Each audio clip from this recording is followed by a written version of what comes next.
Kebelah shibuni pi barok ke parlok ke bijupen yakni ke channel da kapor syakapor. Hagan eka video ngidan ban wan ra ip yakni ke wei ke notice hakapai dei bad ka MPSC. Kito ki candidate ke bala apply ya ka post LDA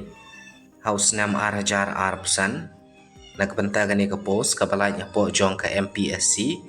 Tapi lala ban download ya ka admit card. Dengan pen iya pi how kan ka video kumno karukwam ban download ya ka admit card tengah kerpat ban depai ya kan ka video hadu ban dukot kenang ba pentiam tementangin lain ha kan ka Google lani Chrome pila ban search kaling gede RPA lani ngan sebu ya kaling po jong ka description pila ban pai na po jong ka description ro kene gede ka rpa.meghalaya.gov.in tekene gede ka link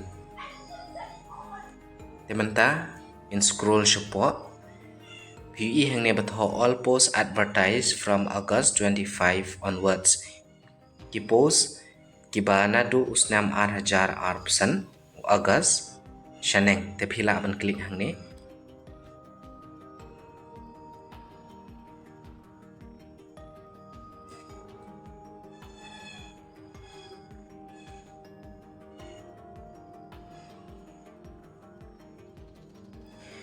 hang ne pat kawan sa kawai ke window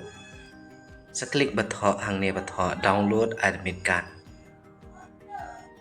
phila ban apply nang ne hang ne pi ban choose ya kane ka office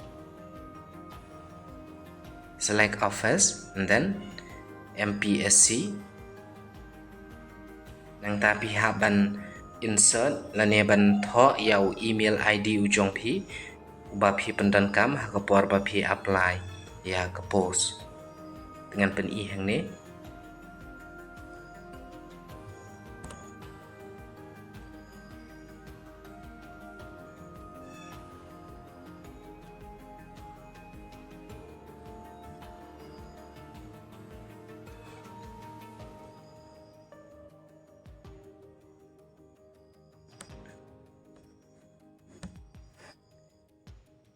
nang ta pi ban tho yau captcha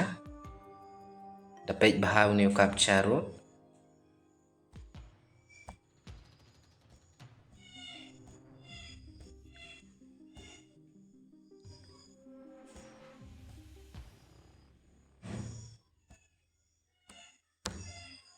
teng tung ala da ban fill lun ya kini ki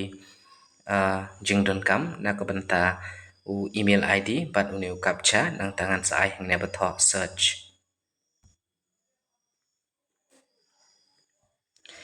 te PUE hang ne kane gede ka admit card nak banta ka written examination te phila ban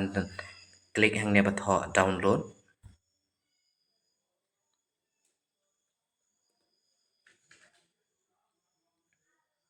te kane gede ka admit card te ban download ya ka admit card ban download ya kane ka admit card PUE hang ne batho 3 dan pi ban lek nang to nang ta PUE uneu aro ba phai support pi ban klik hau ni download again tekum to hing ala da ban download ya kane ka admit card ada pi ku ban open pi klik open ya ka to ka file lani ka admit card ke jong pi